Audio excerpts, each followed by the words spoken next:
आप सभी को जय मसीह। आप सभी कैसे हैं? विश्वास करता हूं परमेश्वर का अनुग्रह आशीष से सभी।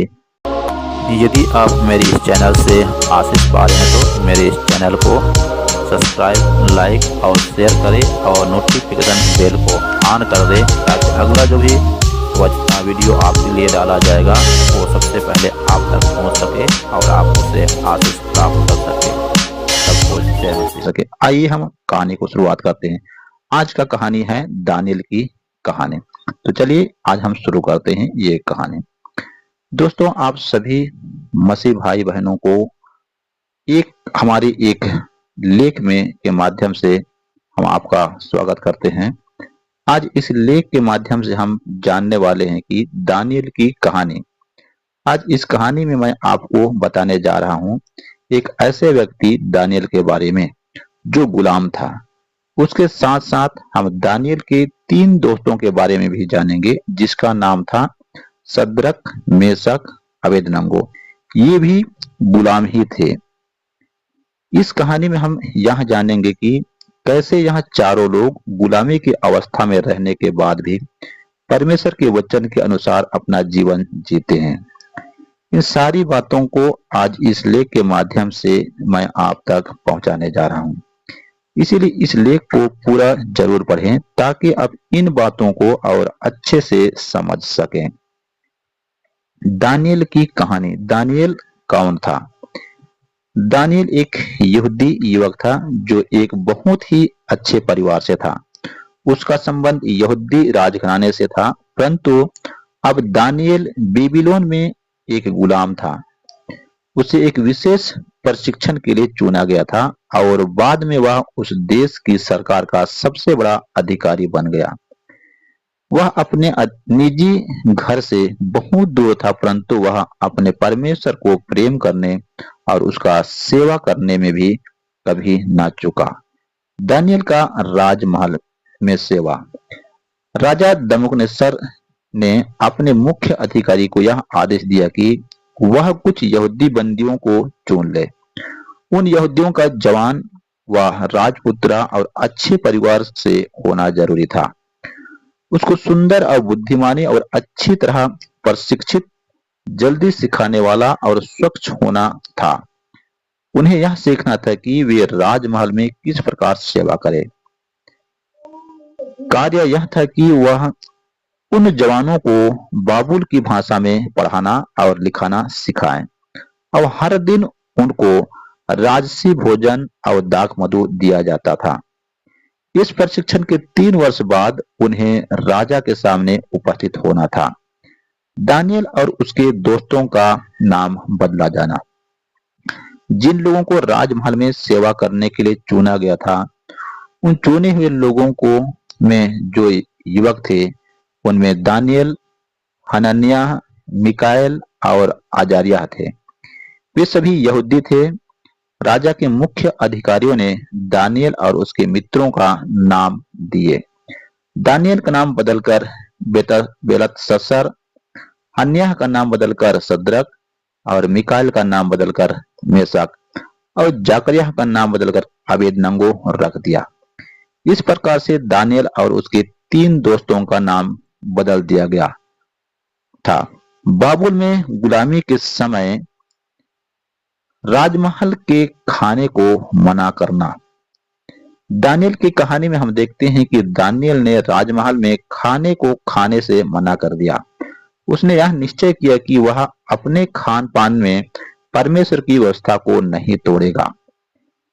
अपने इस बात के लिए मदद चाहिए।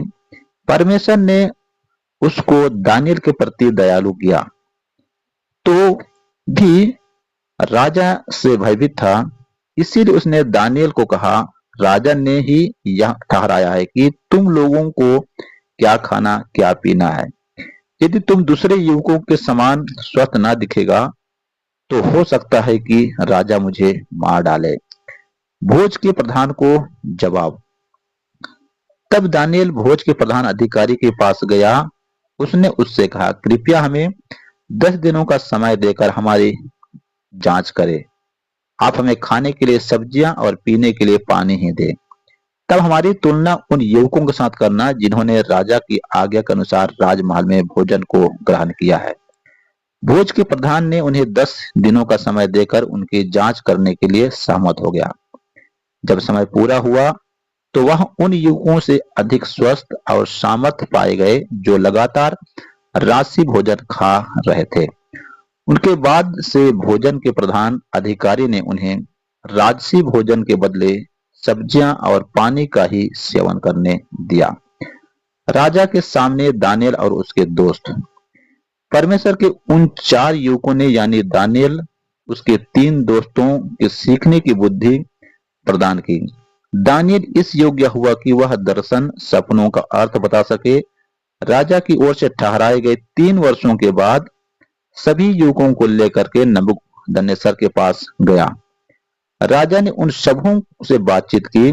राजा ने जो कुछ भी पूछा उसका उत्तर दानियल और उनके मित्रों ने राजा के राज्य भर के भविष्य बताने वालों, जादूगरों से कहीं अच्छा दिया। इस प्रकार दानियल राजा के महल में ही रह गया। दानियल की कहानी में हम धधकती हुई भट्टी के बारे में जानेंगे। राजा नबूकदनेस्सर ने सोने की एक बहुत बड़ी मूर्ति बनाई। उसने वह मूर्ति दूरा नामक मैदान में खड़ी कराई ताकि लोग उसे मूर्ति को दंडवत करें। उसने अपने सभी राजकुमारों, उच्च अधिकारियों और दूसरे सरकारी अधिकारियों को यह आदेश दिया कि वह एक साथ आकर उस मूर्ति की आराधना करे। मूर्ति के आगे दंडवत करने की आज्ञा।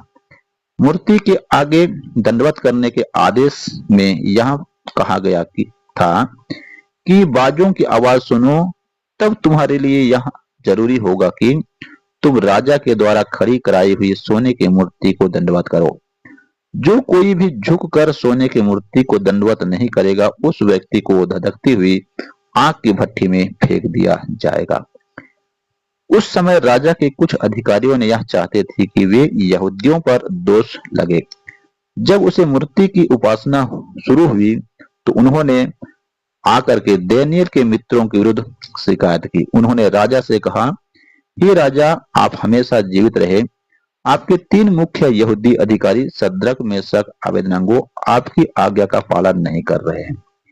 वे आपकी देवताओं का उपासना नहीं कर रहे हैं, अर्थात जो सोने की मूर्ति आपने खड़ी कराई है उससे वे झुककर दंडवत नहीं कर रहे हैं। राजा की आज्ञा को ना मानना। राजा ने शद्रक, मेशक, अबेदनगो को बुलाकर उन्हें यह आज्ञा दी कि उसे मूर्ति की उपासना करें, परंतु उन्होंने राजा की आज्ञा का इनकार कर दिया। उन्होंने राजा को उत्तर दिया कि हे राजा, जिस परमेश्वर की हम सेवा करते हैं वह इस योग्य है कि हमें आग की भट्ठी और उसके सामर्थ्य से यदि हम चाहे तो बचा ले, परंतु यदि वह ना भी बचाए तो भी राजा, आप इस बात को अच्छी तरह से जान ले कि हम उसकी मूर्ति को दंडवत नहीं करेंगे। जो सोने की मूर्ति आपने खड़ी कराई है हम उसके आगे नहीं झुकेंगे। आग की भट्ठी में डाला जाना। तब राजा का मुंह क्रोध से लाल हो गया। उसने अपने अपने लोगों को यह आज्ञा दी कि उस आग की भट्ठी को और तेज धधकाया जाए। उसने अपने सेना से सबसे शक्तिशाली पुरुषों को यह आज्ञा दी कि वे उन तीनों को बांध कर धधकती हुई आग के भट्ठी में फेंक दे। तब उन्होंने कपड़ों सहित उन्हें बांधकर आग की भट्ठी में फेंक दिया। वह भट्ठी इतनी गर्म थी कि आग से वे सैनिक भी जलकर मर गए जो उन्हें भट्ठी में डालने ले गए थे। शद्रक, मेशक, अबेदनगो आग में गिर गए। तभी अचानक राजा नबूकदनेस्सर आश्चर्य से उछल पड़ा और उसने अपने अधिकारियों से पूछा, क्या हम लोग ने 3 पुरुषों को बांधकर आग में नहीं फेंका था? राजा ने अधिकारियों ने राजा को उत्तर दिया, हाँ राजा, हम लोगों ने तो ऐसा ही किया था, परंतु अब मैं 4 पुरुषों को आग की भट्ठी में घूमते हुए देखता हूँ। वे ना तो बंधे हुए हैं और ना ही वे जले हैं, और चौथा पुरुष तो स्वर्गदूत के समान दिखाई पड़ता है। राजा नबूकदनेस्सर का मन बदलना। तब राजा नबूकदनेस्सर उस आग की भट्ठी के दरवाजे के पास गया और उसने पुकार कर कहा, हे सर्वशक्तिमान परमेश्वर के सेवकों, शद्रक, मेशक, अबेदनगो बाहर आ। जाओ। और वे उसी समय बाहर निकल आए। उन तीनों पुरुषों को देखने के लिए सभी राजकुमार प्रधान अधिकारी जमा हुए। उन तीनों पुरुषों को आग से कुछ भी नुकसान नहीं पहुंचा। उनके बाल और उनके कपड़े भी आग से नहीं जले। उनमें आग से जलने की कोई भी गंध नहीं थी। शद्रक, मेशक और अबेदनगो को ऊंचा पद मिलना। तब राजा ने कहा, शद्रक, मेशक, अबेदनगो का परमेश्वर धन्य है। उसने अपने स्वर्गदूतों को भेजकर अपने इन सेवकों को बचा लिया है, जो उसकी सेवा करते हैं, उस पर विश्वास रखते हैं। उन्होंने मेरी आज्ञा को ना मानकर अपने जीवन को संकट में डाल दिया, परंतु उन्होंने अपने परमेश्वर को छोड़कर दूसरे किसी भी ईश्वर की दंडवत करना मंजूरी नहीं था। राजा ने कहा, यदि मेरे राज्य में कोई भी इनके परमेश्वर का विरोध बोलेगा, वे उन्हें चीर डाला जाएगा, उनका घर नष्ट कर दिया जाएगा। यदि कोई भी दूसरा ईश्वर इस प्रकार से नहीं बचा सकता। और तब राजा ने अपने राज्य बेबीलोन में शद्रक, मेशक, अबेदनगो को और ऊंचे पद से उन्नति किए गए। यहाँ परमेश्वर जीवित वचन है। परमेश्वर आप सबों को आशीष दे। आमीन। यदि अभी तक मेरे चैनल को सब्सक्राइब नहीं किए हैं तो सब्सक्राइब करें। आप सभी को